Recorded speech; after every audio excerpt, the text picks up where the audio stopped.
मीरा जी के पति भी पधार गए और देवर ऐसा भारी विरोध, निकल पड़ी। कोई जिंदगी में कहीं भी अगर आपने सुना हो कि मीरा जी को किसी ने काम भाव से टच किया है तो हमें बता देना। गिरधर का छत्र छाया कृपा का बना रहता, कोई ऐसे थोड़ी सीम की चाप सके को तासु बड़ रखवार रमापति जासु, ऐसा नहीं कि ये नहीं कि मतलब स्त्री शरीर तो कोई भी शोषण कर सकता है, सबका शासन करने वाला काल का भी महाकाल प्रभु है, ऐसा नहीं। एक से एक महान शादियां हुई। आप रसिक अनन्यमाल पढ़े हो? गंगा यमुना बाई कर्मठी बाई कर्मती, एक से एक महान। तो जो गंगा यमुना बाई थी इतनी सुंदर थी और नवयुवती ब्रह्मचारिणी। अच्छा, गरीबी से यहाँ वृंदावन में वास उस समय, तो वस्त्र भी ऐसे मलिन वस्त्र, वो स्नान करके यमुना जल लेकर ठाकुर सेवा के लिए अपनी कुटिया के लिए जा रही थी। वो हसन बेग सो क्या अजीज बेग क्या नाम था उसका, अकबर सम्राट का भांजा था, तो वो आया हुआ था दौड़े पे अपने राजसीले। उसने देखा इतनी सुंदर नारी और ऐसे रह रही।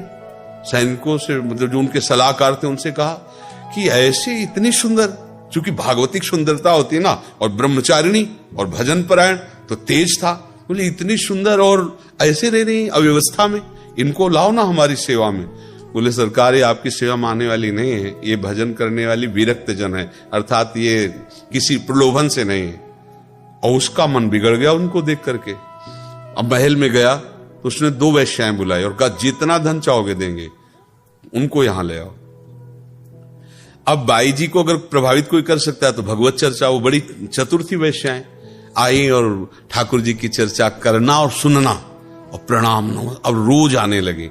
अब जो रोज आ पाओ तो एक परिचय हो जाएगा, फिर 2 दिन 4 दिन एकदम गोल हो जाओ, फिर आ पाओ तो क्या आपका स्वास्थ्य खराब था क्या, आप क्यों नहीं? ऐसे ही उन्होंने किया। तो उन्होंने पूछा कि आपका स्वास्थ्य खराब था, आप क्यों नहीं आई? तो उन्होंने कहा कि हमारे यहाँ एक बहुत बड़े संत आए हुए हैं, हम उनकी सेवा में थे और मुझे लगता है आपको भी दर्शन करना चाहिए। पहले उनका नहीं, सब संतों की कृपा से भजन चल रहा है वृंदावन से जाने। बोले मथुरा पास ही तो हम लिवा चलेंगे, बहुत सुंदर चर्चा होती भगवत चर्चा, और आप चलो, आप देखो प्रसन्न हो जाओगे, मेरी मित्रता के कारण चलो। तो संत हृदय उनका स्वीकृति दे दी। नई अवस्था थी, भजन में डूबी हुई। जी गई तो महल में बताया कि यहाँ तो उनको लगा कि संत का महल और झोपड़ी से बराबर रहता है, जहां प्रभु रख दे, जैसे तो शायद होंगे धनी मानी जन, उनका आदर करके अंदर रख ले।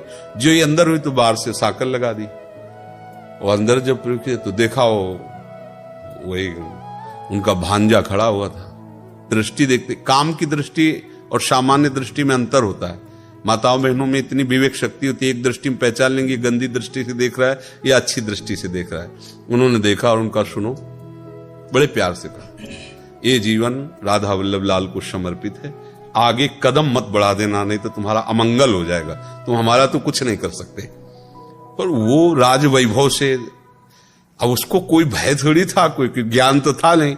जे आगे बड़ा आंख मूंदा और श्री हरिवंश श्री हरिवंश श्री हरि, सामने बबर शेर प्रकट हो गया, दहाड़ बेहोश हो गया, पैजामा गीला हो गया उसका। और बाई जी अंतर ध्यान यहां वृंदावन में अपनी कुटिया में, बहुत बार ऐसा भयानक भय, वो आंख खोले तो डरे, आंख खोले तो डरे। सब लोग उनका बाई जी का चमत्कार है, उनके पास उनको लाए और कहा क्षमा कर दीजिए। उनका नहीं, हमें कोई रोष नहीं है, ये तुम्हारी वृत्ति थी, गंदी व्यक्ति तुम्हारी वृत्ति थी, पर हम ये जरूर कहेंगे कि जो भजन करने वाले जन है, आप शासक हो, आप इनको ऐसी दृष्टि से मत देखो, जाओ भगवान तुम्हारा मंगल। तो उनका कुछ भेंट ले, उनका नहीं, हमें भेंट की जरूरत नहीं, तुम ऐसा न समझो कि हम गरीब हैं, परम धन राधा नाम हमारे पास, हमको ये तुम्हारे सोना चांदी इन सबसे कोई, तो भगवान रक्षक है। ऐसा नहीं, आज तक ऐसा बाहरी दिखावे में हो जाएगा, अगर आप में पूर्ण भगवत निष्ठा है और पूर्ण भगवत, तो ऐसा कोई सीम की चाप सके को तासु बड़ रखवार रमा। 1-2 शास्त्रों हुई है, शास्त्रों। पति विरोध में हो गया मान सिंह के भाई माधव सिंह, श्री रत्नावती जी की, जो भगवत भक्ति में उतरी तो वही विरोध कर दिए, मोड़ मुड़ा के संतों के बीच में बैठ गई, रानी थी। अब तो बड़ी इज्जत की बात, तो जंगली शेर पिंजड़े में बंद करवा करके, और ठीक रानी जहां ठाकुर जी की सेवा कर रही थी वहीं दरवाजे पे छोड़ा गया। वो ऊपर बालकनियों में चढ़े हुए सब वो सैनिक देख रहे थे जो लाए थे सिंह को, और जे ही उनका पिंजरा खोला गया, सिंह दहाड़ कर निकला, तो दासी जो उनकी सेवा में रहती, उनका महारानी शेर, तो उन्होंने मुड़ के देखा, बोले सिंह नहीं नरसिंह, मेरे भगवान आ रहे हैं। वही पूजा की थाल लेकर नजदीक गए, तिलक लगाया, आरती की, माला पहनाया, गाय के बछड़े की तरह खड़ा रहा हो शेर, और बस घूमा, मारी छलांग, तो जो लाए थे ना बालकनियों में खड़े थे, फाड़ के फेंक दिया सबको और निकल गए। कोई ऐसा कैसे हो सकता है? हाँ, हमारी शरणागति ठीक नहीं है, हमारे आचरण ठीक नहीं है, तो बाहरी दृश्य में आप कह सकते देखो ये संत है, या ये देखो वो घटना हो गई, उसकी आंतरिक वृत्ति भगवान देखते हैं। आज तक कभी ऐसा नहीं हुआ कि कोई भगवान के मार्ग में चले और अनाथ जैसा उसका व्यवहार हो जाए। इस बेस का दुरुपयोग करेंगे, अंतर से हम गलत होंगे, तो चौड़े पे हमें दंड मिलेगा, भले हम उसमें निरपराध हों जिसमें दंड मिल रहा है, समझना। बाहर से लग रहा है बिल्कुल 100% नहीं किया, लेकिन वो भीतर का जो पाप है ना, वो चौड़े पे बिना अपराध के अपराधी मानकर दंड दिया जा रहा है। भगवान के विधान में कहीं कमी नहीं, पक्का समझ लो। ये बाहरी व्यवहार अलग है। तो जब तक माता पिता हैं तो उनके अनुशासन में रहकर भजन करो, और फिर आगे ठाकुर जी का भरोसा है। तो ऐसा नहीं कि वृद्ध हो जाएगा तो फिर कौन देखेगा, आगे ये नहीं रहेंगे तो कौन देखा, वो तो प्रभु ही देखते हैं ना। अब हम बच्चापन से निकले थे 13 वर्ष से, आज तक हमारा कौन सहयोगी? वही तो सहयोगी है, उनके सिवा हमारा किसी से परिचय नहीं। सब देखो व्यवस्था उन्हीं की तो है, हम क्या लाए थे, हम क्या जानते थे किसी को? सब उन्हीं के संबंध से तो है, सब उन्हीं को तो जानते हैं। तो ऐसा विश्वास भी न करे कि आगे क्या होगा। नहीं, विश्व का भरण पोषण करने वाले भगवान अपने जनों की ऐसी व्यवस्था, अगर आज जो हमारी व्यवस्थाएं ना होती तो हमारी जानते हो कितनी दुर्गति होती। पीछे आज के 10-12 वर्ष पहले हम वही खा सकते थे जो मांगते हैं, जो मांग के लाए वही, अगर मांगने नहीं गए तो भूखे पड़े रहते थे कुटिया में।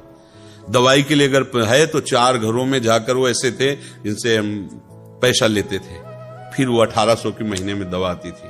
आज लाखों रुपया महीने खर्चा है, दोनों किडनी फेल है, डायलिसिस होता है, दवाइयां, ये वो, क्या दशा होती, कौन मांगने से देता? लाडली जी ने कृपा कर दी तो देखो सैकड़ों लोग सेवा में, सब व्यवस्थाएं उन्हीं। अगर हम अपने बल से सोचते तो मांगने जाना होता था हमें दवा के लिए पैसा, और जब प्राण समर्पित कर दिए कि अब तो मरना ही है, हम गरीब बाबा जी के पास क्या है, ना एक व्यक्ति है हमारे पास, न 1 रुपया, न 1 इंच जगह थी। जहां हम आश्रम में रुकते हो उनको पता चलता है इसकी किडनी खराब, तो निकाल दिए जाते कि भाई आश्रम में रुके हैं, बीमारी के पैसा लगाना होगा, तो कि तुम्हारे यहाँ संत रह रहा, किडनी फेल है, तो तुम उसकी व्यवस्था करो, धीरे से निकाल दिया जाता। सब हमें पता हो जाता कि हाँ हमारे साथ इसलिए ऐसा व्यवहार हो रहा है कि हमारे पास कोई है नहीं और कुछ नहीं है, ऐसा समझो। अभी आप जो देख रहे हो ये सब लाडली जी का है। इसी वृंदावन में सर्दी में जो गेहूं के बोरे सिल करके उनको हमने उड़ा है, मांग के रोटी पाया, जो मिली जैसी मिली है। अगर 5 रुपए की भी जरूरत है तो हमें किसी की तरफ देखना होगा, नहीं ऐसी हमारे पास व्यवस्था। आज हमारी क्या दशा होती, सोचो क्या दशा होती। दोनों किडनी खराब है, कोई पूछता नहीं, सड़ जाते। पर प्रभु ने उनको जब जो आवश्यकता, जब उनको ये करवाना था तो ऐसा, जब आज है तो ऐसे गोद में रखते हैं बच्चे, सब जवान बच्चे हैं, गोद में ऐसे रखते हैं। मतलब पानी एक पिला रहा तो मुंह एक पूछ रहा। कैसे तुम्हें बताएं ये सब कितना प्यार करते हैं? कौन प्यार कर रहा है? मेरे प्रभु, वही इस रूपों में प्यार कर रहे हैं। मांगने से कोई 100 रुपया थोड़ी देता है। कैसी व्यवस्था होती? श्री जी ऐसे करते कि हमें ये, हमारे यहां किसी को टेंशन नहीं कैसे चलता है। जब जो जरूरत है बिल्कुल वैसे उपस्थित है, जैसे जादू से नहीं चलता, ऐसे जादू से चल रहा है।